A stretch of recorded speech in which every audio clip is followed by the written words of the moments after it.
Doubtnut पर आप पाएं कोटा के बेस्ट और टॉप टीचर्स जैसे एनवी सर, जीबी सर, आकांक्षा मैम की फ्री वीडियो लेक्चर्स। आज ही डाउनलोड कीजिए डाउटनेट ऐप। हेलो एवरीवन, आज हम बात करेंगे काइनेटिक थ्योरी ऑफ गैसेस को कंटिन्यू करते हुए काइनेटिक इंटरप्रिटेशन ऑफ टेम्परेचर, इसको डिस्कस करेंगे। तो पिछले वीडियो में हमने आइडियल गैस और गैस लॉस के बारे में पढ़ा था। अब इस वीडियो को कंटिन्यू करते हैं। काइनेटिक थ्योरी ऑफ गैसेस क्या है? ये एक हमारा मॉलिक्यूलर पिक्चर है ना, मॉलिक्यूलर पिक्चर है मैटर का। इसका बेस इसी चीज़ पे बना हुआ है, ठीक है। अब जब इंटरेक्शन होती है मॉलिक्यूल्स के बीच में तो वो नेग्लिजिबल होती है। गैसेस के लिए तो हम अज्यूम कर सकते हैं कि वो मूव कर रही है फ्रीली स्ट्रेट लाइन में according to Newton's first law. तो यहाँ पे जो हम अजम्पशन रखते हैं वो ये रखते हैं कि जो मूवमेंट हो रहा है वो हो रहा है हमारा स्ट्रेट लाइन में, ठीक है, according to first law of Newton. उसके अकॉर्डिंग हमारा ये जो मोशन हो रहा है।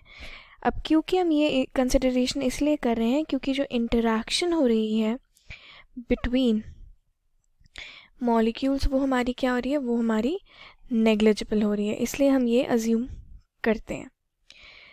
तो जो सारी कोलिजन्स अगर हो मॉलिक्यूल्स और उनके बीच में, तो ये या वॉल और मॉलिक्यूल्स के बीच में अगर होती है तो उसको हम क्या कहते हैं, इलास्टिक। तो कोलिजन्स अगर हो रही है तो पार्टिकल्स के बीच में, मॉलिक्यूल्स के बीच में, तो वो हमारी इलास्टिक नेचर की ही रहती है, यानी कि जो टोटल काइनेटिक एनर्जी है वो कंजर्व्ड रहती है। और इसी चक्कर में जो हमारा मोमेंटम बनता है फिर वो फॉरहैंड हमारा क्या हो जाता है, वो भी कंजर्व्ड हो जाता है। तो इससे हमारी काइनेटिक एनर्जी कंजर्व्ड होती है और फिर हमारा मोमेंटम भी कंजर्व्ड रहता है, टोटल मोमेंटम। तो ये हमारा बिहेवियर होता है। तो ये हमारे अजम्पशंस हैं जो हम अज्यूम करते हैं जब हम काइनेटिक थ्योरी ऑफ गैसेस के बारे में पढ़ रहे हैं। तो पहले काइनेटिक इंटरप्रिटेशन ऑफ टेम्परेचर पे जाने से पहले चलिए हम पढ़ लेते हैं ज़रा किसके बारे में हम पढ़ेंगे। अब हम पढ़ेंगे पहले प्रेशर, जो हमारे आइडियल गैस का कंसिडर किया जाता है। प्रेशर ऑफ आइडियल गैस के बारे में हम पढ़ते हैं। तो इसे पढ़ने के लिए अगर हम एक क्यूब ड्रॉ कर लें, इस तरीके का हमारा एक क्यूबिकल स्ट्रक्चर हम अज्यूम कर रहे हैं, ठीक है। यहाँ पे ये हमारी जेड एक्सिस ले रहे हैं, इधर हमारा एक्स एक्सिस हो गया और इधर हमारी वाई एक्सिस हो गई, ठीक है। यहाँ पे एक पॉइंट कंसिडर कर लेते हैं जिसकी स्पीड क्या है पार्टिकल की। गैस इस वॉल पे हमने सोचा है कि वो इंक्लोज्ड है इस क्यूब में, साइड एल है, ठीक है, मॉलिक्यूल की। अब इस पॉइंट पे वेलोसिटी हमारी है v x, v y, v z. फिर जब उस तरह वो हिट करता है, इधर की तरफ आता है, तो यही वाई जेड प्लेन में क्या हो जाती है, हमारी वेलोसिटी हो जाती है minus v x, v y, v z, ठीक है। ये हमारा अजम्पशन रहा। तो कोलिजन क्या हो रहा है, अभी हमने पढ़ा था कि हम इलास्टिक कंसिडर करते हैं, तो मॉलिक्यूल क्या होते हैं, रीबाउंड करते हैं सेम वेलोसिटी के साथ, और उसकी वेलोसिटी वाई एक्सिस और जेड एक्सिस में तो सेम रहेगी क्योंकि मूवमेंट जो हम एक्स एक्सिस से कंसिडर करें, पर रीबाउंड करेगा तो जो एक्स एक्सिस की वेलोसिटी वो नेगेटिव हो जाएगी, पर वैल्यू क्या है, मैग्नीट्यूड सेम रहेगा। तो कोलिजन में y और z कंपोनेंट चेंज नहीं होंगे, बट सिर्फ x कंपोनेंट रिवर्स करेगा, तो वो साइन में हमारा दिखाई दे रहा है, यानी कि माइनस वी एक्स। तो चेंज इन मोमेंटम हमारा इस केस में कितना हो जाएगा, तो चेंज इन मोमेंटम हम यहाँ से लिख सकते हैं, कितना हो जाएगा, ये हमारा हो जाएगा minus m v x minus minus m v x, sorry ये प्लस में ही रहेगा, ठीक है। Final minus initial m v x थी, final minus m v x थी, तो ये वैल्यू टोटल कितनी आ जाएगी, ये अब हमारी हो जाएगी minus two m v x, हमारा चेंज इन मोमेंटम हो गया। तो अगर कॉन्जर्वेशन ऑफ मोमेंटम देखें तो जो मोमेंटम ये गैस जो वॉल पे इम्पार्ट करेगी वो कितनी हो जाएगी, plus two m v x. तो अब हम यहाँ से ये लिख सकते हैं कि जो मोमेंटम है जो इम्पार्ट किया गया है, इम्पार्टेड टू वॉल, वो अब हमारा कितना हो जाएगा, वो plus two m v x हो जाएगा, कॉन्जर्वेशन ऑफ मोमेंटम यूज़ करते हुए यहाँ पे, ठीक है। तो ये हमारा यहाँ तक मोमेंटम और सबका रोल प्ले हो गया। अब हम यहाँ पे अगर अब हम कंसिडर कर रहे हैं कि थोड़े स्मॉल टाइम इंटरवल में, यानी कि अगर एक डेल्टा टी हम स्मॉल टाइम इंटरवल कंसिडर कर रहे हैं, तो मॉलिक्यूल का जो एक्स कंपोनेंट है वेलोसिटी का, वो हिट करेगा एक डिस्टेंस, कितना डिस्टेंस हिट करेगा वो, फिर v x velocity delta t, इतने डिस्टेंस पे हिट करेगा वॉल से। तो नंबर ऑफ मॉलिक्यूल्स अगर वो इस velocity v x v y v z से जो डिफरेंट एक्सिस की जो वेलोसिटी कंपोनेंट्स है वो हिट करते हैं वॉल पे इन टाइम टी, वो कितनी हो जाएगी वो हमारी। तो यहाँ पे अब हमारा नंबर ऑफ मॉलिक्यूल्स हम सिंपली ऐसे लिख सकते हैं, कितना हो जाएगा, half v x delta t, number of molecules हो गए पर वॉल्यूम, इनटू एरिया, ठीक है, एरिया ऑफ क्रॉस सेक्शन जितने में वो हिट कर रहे हैं। तो यहाँ से अगर अब हमें ये पूछा जाए कि कितना हमारा टोटल मोमेंटम ट्रांसफ़र किया जाएगा वॉल पे इन मॉलिक्यूल्स का इन टाइम डेल्टा टी, तो हम कैसे लिख सकते हैं, क्यू से अगर हम डिनोट करें टोटल मोमेंटम कितना आता है, 2mvx, ठीक है, जो इम्पार्ट किया गया था वॉल पे, इनटू नंबर ऑफ मॉलिक्यूल्स कितने हैं, हाफ NaVx डेल्टा टी के बराबर, ठीक है। तो ये हमारा वो आ गया। अब ये मोमेंटम हमारा डाला गया था। अब यहाँ से अगर अब हमें प्रेशर कैलकुलेट करना है तो कितना हो जाएगा, मोमेंटम बाय एरिया कंसिडर करते हैं तो कि लिख सकते हैं a delta t, a v, area into cross section into time, distance जो भी है हमारा ये। अब यहाँ से अगर हम वैल्यू क्यू उसकी डालेंगे तो ये जो वैल्यू हमें देगा ये तो हमारा कैंसिल आउट हो जाएगा यहाँ से, तो हमें वैल्यू फाइनल मिल जाएगी एन एम, ठीक है, ए डेल्टा टी यहाँ से कैंसिल हो जाएगा, ये हो जाएगा वी एक्स स्क्वायर, ठीक है। तो ये हमारा यहाँ से प्रेशर की वैल्यू कैलकुलेट हो गई। तो सारे मॉलिक्यूल्स को हमें पता है कि वेलोसिटी से तो मूव कर रहे हैं, बट मॉलिक्यूल्स की सबकी वेलोसिटी सेम तो नहीं है, सबकी डिफरेंट वेलोसिटीज़ होगी, क्योंकि एक डिस्ट्रीब्यूशन हम देखेंगे वेलोसिटी में। तो ऑल मॉलिक्यूल्स जो हैं यहाँ पे, जो सारे मॉलिक्यूल्स हैं वो सेम वेलोसिटी तो डिलीवर नहीं कर रहे हैं। एक वेलोसिटी में क्या देखेंगे, वेलोसिटी में डिस्ट्रीब्यूशन हो रहा है, इसके बारे में हम आगे नेक्स्ट वीडियो में पढ़ेंगे उस डिस्ट्रीब्यूशन को क्या कहते हैं। अब यहीं पे अगर मैं टोटल प्रेशर जो यहाँ से निकाला है अगर उसे सम करना चाहूँ तो टोटल प्रेशर अगर इसे मैं स्मॉल पी से डिनोट करी तो total pressure P capital P से हम क्या लिख सकती हूँ, एन एम, और वी एस स्क्वायर एवरेज हो गया ये।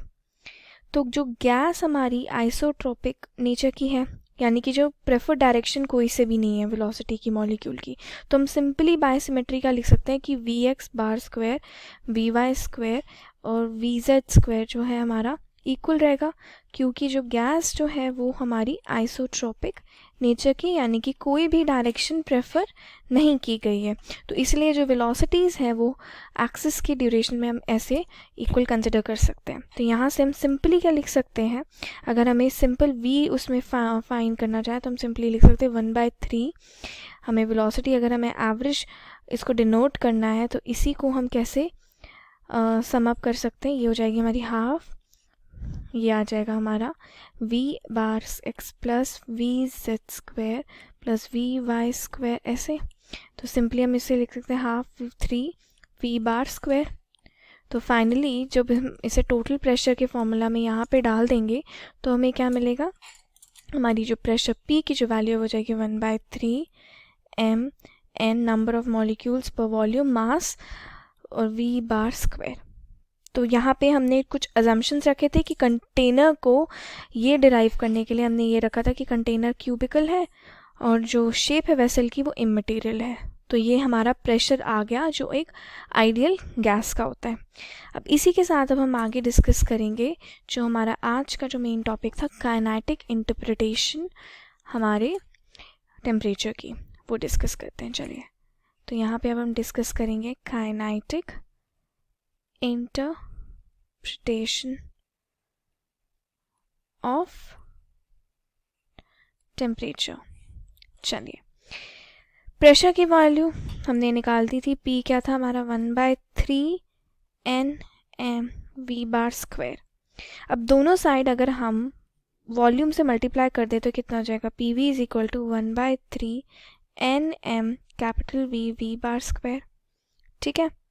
अब हमें पता है कि जो हमारा नंबर ऑफ मॉलिक्यूल्स होते हैं सैम्पल में वो NV ऐसे डिफाइन रहते हैं, नंबर ऑफ मॉलिक्यूल्स पर वॉल्यूम इनटू वॉल्यूम, तो ये कितना हो जाएगा, PV आ जाएगा हमारा, और ये NM हो गया, ठीक है। और यहाँ से हम इसका ब्रेकअप करके वॉल्यूम हमारी प्रेशर अगर यूज़ कर लें हम सिचुएशन, और दोनों जगह क्या करेंगे हम, अगर 2 से मल्टीप्लाई और डिवाइड भी कर देंगे, ठीक है। तो यहाँ से हमें क्या वैल्यू मिलेगी, 2/3 capital N x to the half, ठीक है, mv²। तो mv² तो ऐसे ही रहा, n हमारा n इंटू इसका आ गया, और ये 2x² हमारा इसके साथ वॉल्यूम के साथ जो रिलेशन बना। तो जो क्वांटिटी हमारी जो ब्रैकेट में है वो क्या हो गई, यानी कि ये जो है ये कुछ नहीं, ये एवरेज ट्रांसलेशन काइनेटिक एनर्जी है मॉलिक्यूल की, गैस की, क्योंकि जो इंटरनल एनर्जी ई जो आइडियल गैस की वो प्योरली क्या होती है, काइनेटिक नेचर की होती है, क्योंकि गैसेस हमारी मूवमेंट रख रही हैं, वेलोसिटीज़ है ना डिफरेंट डिस्ट्रीब्यूशन की। तो जो क्वांटिटी जो हमारी इंटरनल एनर्जी ई जो है आइडियल गैस की, वो प्योरली हम क्या कंसिडर करते हैं, काइनेटिक इन नेचर। तो अब यहीं से हम अगर आगे देखें तो हम सिंपली यहाँ पे क्या लिख सकते हैं कि E is equal to N into half mv² होता है काइनेटिक एनर्जी, और n मॉलिक्यूल्स का देखना तो n से मल्टीप्लाई कर दिया। तो सिंपली अगर हम इस रिलेशन में पुट करेंगे तो PV हमारा कितना आ गया, 2/3 टाइम्स E। और ये काफ़ी इंपॉर्टेंट रिलेशन है, क्वेश्चंस भी काफ़ी पूछे जाते हैं इसके अराउंड, बहुत ही बेसिक डायरेक्ट मतलब डायरेक्ट क्वेश्चन पूछा जा सकता है कि क्या रिलेशन रहता है प्रेशर वॉल्यूम का एनर्जी के साथ, ठीक है। तो यहाँ से, और हमारी एनर्जी क्या रहती है, हमें पता है कि 3/2 kBT भी डिफाइंड रहती है, ठीक है। ये भी हमारी जब हम कंसिडर कर रहे होते हैं तो ये इस तरीके से डिफाइंड रहती है, क्योंकि हमने 3 डायमेंशन एनालिसिस किया, तो एवरेज काइनेटिक एनर्जी हमारी ये आ गई। तो हम सिंपली अगर हम अब E/N यानी कि average kinetic energy of molecule देखें तो ये कितना हो जाएगा हमारा, हाफ mv² के इक्वल, और ये हो जाएगा 3/2 के, यहाँ पे n भी हमारा मल्टीप्लाई होगा kBT। ये हमारा एवरेज काइनेटिक एनर्जी आ गई। और ये बताती है कि जो इंटरनल एनर्जी है आइडियल गैस की वो किस पे डिपेंड करती है, वो सिर्फ और सिर्फ टेम्परेचर पे डिपेंड करती है, ना प्रेशर पे ना वॉल्यूम पे। ये हमारा ये जो रिलेशन जो हमारा निकला है ये प्रूफ करता है।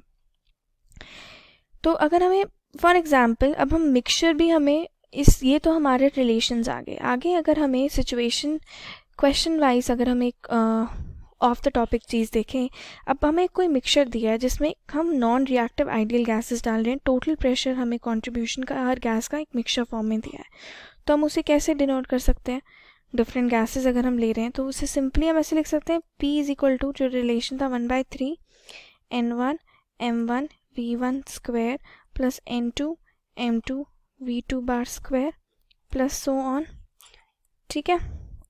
अब इसी इक्वेशन में अगर एवरेज काइनेटिक एनर्जी मॉलिक्यूल्स की डिफरेंट गैसेस की अगर हम देख रहे हैं तो उसको हम कैसे इक्वल रख सकते हैं, इसको लिख सकते हैं half m1 v1² is equal to half m2 v2² is equal to 3/2 kBT, क्योंकि डिफरेंट गैसेस की सेम रहेगी का एवरेज काइनेटिक एनर्जी, ठीक है, सेम टेम्परेचर पे।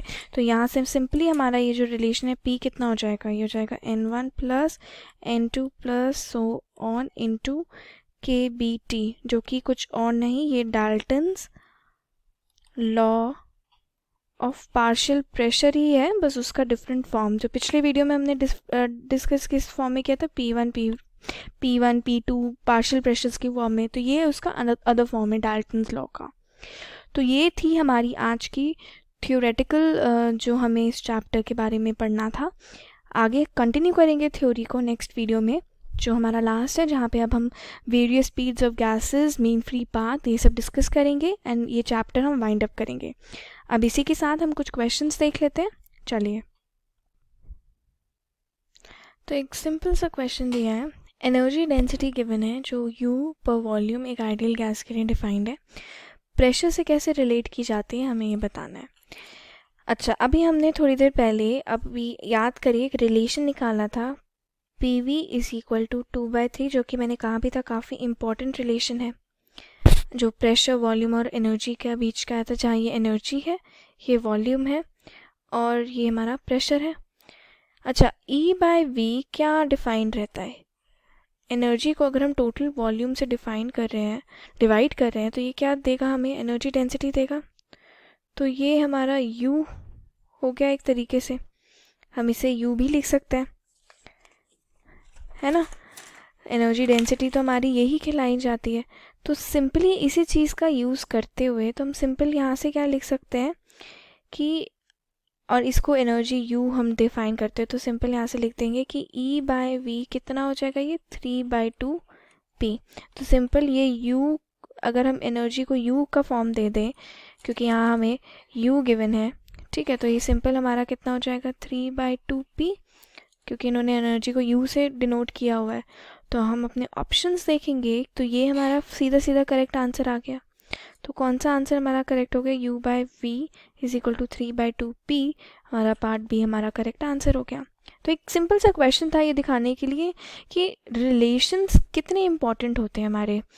अगर हमें रिलेशन याद रहे या हमें उन्हें डिफाइन करना आए तो सीधा सीधा आप बस वैल्यूज़ को अकॉर्डिंगली पुट करते हैं, आप फाइंड आउट कर सकते हैं। चलिए नेक्स्ट क्वेश्चन पे। क्वेश्चन में एक सैम्पल गिवन है हमें परफेक्ट गैस का, क्या ऑक्यूपाई कर रहा है, वॉल्यूम V, प्रेशर P पे और एब्सोल्यूट टेम्परेचर T। मास जो हर मॉलिक्यूल का है वो M डिफाइंड रहता है। हमें बताना है कि नंबर ऑफ मॉलिक्यूल्स किस रिलेशन से डिफाइंड होते हैं। तो सीधा क्वेश्चन, परफेक्ट गैस गिवन है, यानी कि परफेक्ट गैस इक्वेशन क्या होती है हमारी, PV = μRT, ठीक है। और म्यू कुछ नहीं होता, ये number of molecule divided by total number of molecules, number of moles divided by total number of molecules present, ठीक है। ये हमारा पहला रिलेशन। और R भी कुछ नहीं होता, ये हमारा N × K होता है, K जहाँ पे एक बोल्ट्जमैन कांस्टेंट, और ये नंबर ऑफ मॉलिक्यूल्स प्रेजेंट, ये हमारा सेकंड। सिंपल ये वैल्यूज़ हम पुट कर देंगे, जो PV = μRT का जो रिलेशन है, तो हमें क्या मिलेगा यहाँ से, PV = N/N × NK × T, N cancel हो गया, तो PV हमारा कितना हो जाएगा, NKT। और हमें क्वेश्चन में क्या निकालना था, हमें क्वेश्चन में पूछा था नंबर ऑफ मॉलिक्यूल इस सैम्पल के, तो सीधा हमें N की वैल्यू निकालनी है, तो N की वैल्यू कितनी आ जाएगी, PV/KT। ये हमारा सीधा सीधा आंसर आ गया। तो बस ये फाइंड आउट करना था रिलेशन में, तो हमारा ऑप्शन डी जो है वो क्या हो गया, करेक्ट आंसर। नेक्स्ट क्वेश्चन देखते हैं। क्वेश्चन में हमें गिवन है कि एक पीरियड में, यानी कि एक 1 सेकेंड में इतने नाइट्रोजन मॉलिक्यूल स्ट्राइक करें एक वॉल, और एरिया हमें कितना गिवन है, ये अज्यूम करना है कि जो मॉलिक्यूल्स हैं वो मूव करें स्पीड 300 मीटर/सेकेंड के साथ और स्ट्राइक करते हैं वॉल को हेड ऑन इलास्टिक कोलिशन में। हमें फाइंड करना है कि pressure exerted on the wall कितना रहेगा। तो अभी हमने pressure of the ideal gas calculate किया था। ये सोचिए ये हमारी वॉल हो गई, ठीक है, ये हमारा नाइट्रोजन के मॉलिक्यूल हो गए जिनका मास m है, ये v स्पीड के साथ बाउंड करते हैं। फिर क्या होता है, ये इलास्टिकली कोलाइड करने के बाद जो वॉल से कोलाइड करते हैं, यही पार्टिकल हमारे रीबाउंड करते हैं सेम स्पीड के साथ, ठीक है। तो हमें अगर pressure exerted of nitrogen molecule हमें निकालना है तो पहले हमें एवरेज फोर्स कैलकुलेट करनी पड़ेगी। तो सिंपल हम एवरेज फोर्स को कैसे डिफाइन करते हैं, n number of calculate m0, और हमारा क्या रहेगा यहाँ पे डेल्टा v, एक्सेलरेशन करते हैं पर अब वेलोसिटी के केस में, और हमें एक पीरियड सेकंड लिखा है, तो सिंपल हम इसे डेल्टा v/डेल्टा t से लिख सकते हैं, क्योंकि और कुछ नहीं, ये एक्सेलरेशन हमारा डिफाइन करता है। अब हमें यहाँ पे n कितना गिवन है, नंबर ऑफ मॉलिक्यूल्स 5 × 10⁻23, और डेल्टा v क्या है, पहले हमें स्पीड गिवन है 300 मीटर/सेकेंड, फिर वो स्ट्राइक करता है हेड ऑन कोलिजन के साथ और वापस जाता है, यानी कि जो स्पीड जब वापस आती है वो भी सेम ही रहती है। तो डेल्टा वी हमारा क्या हो जाएगा, फाइनल माइनस इनिशियल, यानी कि जो हमारी ये 300 माइनस 300 ही हो जाएगी, क्योंकि वो सेम स्पीड के साथ आती है पर अब डायरेक्शन बस अब उल्टी हो जाती है। तो ये वैल्यू कितनी होगी अब हमारी, प्लस हो जाएगा, तो ये हमें 600 मीटर/सेकेंड दे रहा है, ठीक है। और m0 हमें गिवन है मास, तो हमारा m हमें पता है कितना है, 4.65 × 10⁻26 kg। तो ये वैल्यूज़ तो हमारी पास है। अब सिंपल हम इस रिलेशन में पुट कर देंगे तो f बार हमें क्या देगा, 5 इंटू 10⁻23 इंटू 4.65 इंटू 10⁻⁻26, ठीक है, इंटू 600/1। तो यहाँ से हमारा जो फाइनल जो आंसर आ जाएगा एफ बार का वो कितना आ जाएगा, वो अप्रॉक्सीमेटली जो है हमारा मल्टीप्लाई होने के बाद हमें मिलेगा 14 न्यूटन, ठीक है। अब फिर इसी के साथ, क्योंकि अब सिंपल देखें, अगर ये 5 हम कर देते राउंड ऑफ तो ये 25 होके ये 6 हमें कितना देगा, 14 के अराउंड ही देगा, ये 15 न्यूटन, 14 न्यूटन के अराउंड। तो यही वैल्यू हम निकाल के अप्रॉक्सीमेटली हम वैल्यू यूज़ करेंगे। तो प्रेशर हमारा कितना हमारा डिफाइंड होता है फोर्स बाय एरिया, तो एवरेज फोर्स हम कैलकुलेट करें बाय एरिया, तो ये हो जाएगा 14, और एरिया हमें कितना गिवन था, 8 सेंटीमीटर स्क्वायर। अब हम इसे मीटर में चेंज करके कितना लिख सकते हैं, 8 इंटू 10⁻⁻4 मीटर स्क्वायर में हो गया ये वैल्यू, ठीक है। सिंपल ये हमारा चेंज होके, तो यहाँ से हम क्या लिखेंगे, 8 इंटू 10⁻⁻4 यानी कि वैल्यू हो जाएगी 17.4 kPa के इक्वल। तो जो हमारा आंसर हुआ करेक्ट वो हो गया ऑप्शन ए। तो ये है हमारा एक तरीका था। पहले तो हम एवरेज फोर्स निकालेंगे, क्योंकि मॉलिक्यूल्स जो हेड ऑन कोलिजन कर रहे हैं तो जितना एग्जर्ट हो रहा होगा प्रेशर पे वो हमारा एवरेज फोर्स से ही कैलकुलेट होगा, कितना मॉलिक्यूल्स ने हमारा फोर्स लगाया है वॉल पे। तो इस तरीके से पहले हमने एवरेज फोर्स कैलकुलेट करी, फिर उसी के साथ हमने प्रेशर कैलकुलेट कर लिया। तो इस तरीके से हमारा क्वेश्चन ईजी हो गया। बस ये याद रखना था कि जो वेलोसिटी है वो सेम वेलोसिटी से रीबाउंड करेगा, और बाकी के फैक्टर्स तो हमें गिवन ही थे क्वेश्चन में। चलिए नेक्स्ट क्वेश्चन में क्या दिया है, एक एडजॉइनिंग ग्राफ है जो कि शो कर रहा है डिस्ट्रीब्यूशन काइनेटिक एनर्जीज का among constituent molecules of gas एक यूनिफॉर्म टेम्परेचर पे। एन हमारा नंबर ऑफ मॉलिक्यूल्स है जिनकी एनर्जी एक स्मॉल एनर्जी बैंड गैप ई के दे रखी है अराउंड, और हमें फॉलोइंग स्टेटमेंट बतानी कि इनमें से कौन सा ट्रू है। तो स्टेटमेंट बाय स्टेटमेंट हम देखते हैं इस क्वेश्चन को। तो इस तरीके से हमारा ग्राफ शोन है। पार्ट ए में हमें दिया है कि प्रोवाइडेड कि टेम्परेचर जो हमारा चेंज ना हो तो काइनेटिक एनर्जी हर मॉलिक्यूल की फिक्स रहेगी। ये हमारा गलत है, क्योंकि अभी हमने थ्योरी में भी पढ़ा था यही चीज़ कि जो हमारा वेलोसिटी डिस्ट्रीब्यूशन होता है वो एक वेलोसिटी डिस्ट्रीब्यूटेड फॉर्म में है, क्योंकि कॉन्टिन्यूली वो कोलिजन कर रही है मॉलिक्यूल आपस में, वॉल या कंटेनर के साथ एक दूसरे के साथ। तो जो वेलोसिटी है वो चेंज हो रही है, ठीक है। तो इसलिए काइनेटिक एनर्जी हर मॉलिक्यूल की फिक्स नहीं रहेगी। पार्ट बी में हमें दिया है कि कॉमनेस्ट वैल्यू जो काइनेटिक एनर्जी की है वो ग्रेटेस्ट काइनेटिक एनर्जी होती है हर मॉलिक्यूल की, ऑफ एनी मॉलिक्यूल। ये भी ट्रू नहीं है, रीज़न जो हमारा अभी हमने बताया है। पार्ट सी में फिर दिया कि जो टोटल काइनेटिक एनर्जी होती है मॉलिक्यूल की वो इंडिपेंडेंट होती है टेम्परेचर से। ये हमारा गलत है, क्योंकि वो डिपेंड करती है टेम्परेचर से, क्योंकि वेलोसिटी भी हमारी डिपेंडेंट होती है किस पे, टेम्परेचर पे। तो ये हमारा फैक्टर गलत है। अब पार्ट डी में देखिए तो दिया है कि जो वैल्यू एक्स है इस ई के पे, जो इस पीक पे कर्व की, वो इंक्रीज़ कर रही है व्हेन टेम्परेचर इंक्रीजेस। तो ये हमारा सही है कि वैल्यू जो हमारी ई एक्स की है ई के पे जो है वो पीक ऑफ द कर्व पे वो इंक्रीज़ करे विद इंक्रीज इन प्रेशर, क्योंकि हमारी जो आरएमएस स्पीड होती है, ठीक है, वो हमारी क्या होती है, कैसे डिफाइंड होती है, वी आर एम एस जो हम देखते हैं वो √T डिफाइंड होती है। तो वो डिपेंड करती है टेम्परेचर पे। तो जैसे जैसे टेम्परेचर बढ़ेगा वैसे वैसे स्पीड भी बढ़ेगी, और ऐसे ऐसे हमारा ई के यानी कि जो एक्स की जो वैल्यू है वो भी हमारी इंक्रीज़ करेगी। तो जो इनमें से जो चारों ऑप्शन में से जो करेक्ट आंसर हुआ वो है हमारा ऑप्शन डी। चलिए लास्ट क्वेश्चन देखते हैं। अब क्वेश्चन में दिया है कि एवरेज काइनेटिक एनर्जी जो है हाइड्रोजन मॉलिक्यूल की वो इतनी है, इतने टेम्परेचर पे ई। सेम टेम्परेचर पे हम क्या देख रहे हैं कि average kinetic energy O2 molecule की वो क्या होगी। तो ये हमारा सिंपल थ्योरेटिकल क्वेश्चन है। अभी हमने इतना काइनेटिक थ्योरी के बारे में पढ़ा, जहाँ तक जितना पढ़ा उसी थ्योरी से हमारा ये आंसर हो जाएगा। हमें पता है कि जो एवरेज जो काइनेटिक एनर्जी रहेगी वो हमारी किस पे डिपेंड करती है, वो सिर्फ और सिर्फ टेम्परेचर पे डिपेंडेंट होती है। हमारी आरएमएस स्पीड जो होती है वो भी किस पे डिपेंड करती है, टेम्परेचर पे। रिलेशन क्या होता है, √T डिपेंडेंट होता है। तो जो काइनेटिक एनर्जी है वो हमारी क्या है, इंडिपेंडेंट है कि वो मॉलिक्यूलर वेट क्या है, जो चाहे वो O2 हो या H2 हो वो उससे कोई फ़र्क नहीं पड़ता। तो सेम टेम्परेचर पे जो एवरेज काइनेटिक एनर्जी इसकी है वो हमारी O2 की भी रहेगी। तो इसी हिसाब से जो करेक्ट आंसर हमारा क्या बन जाता है वो है हमारा ऑप्शन ए ई। तो ये आप देखिए कि यहाँ पे हमने क्वेश्चन डिस्कस करें बेसिक से या थोड़े हाई, उसके भी हमने डिस्कस करें। अगर आपके कुछ अपने डाउट्स भी हैं तो कमेंट सेक्शन पे प्लीज़ डालिए।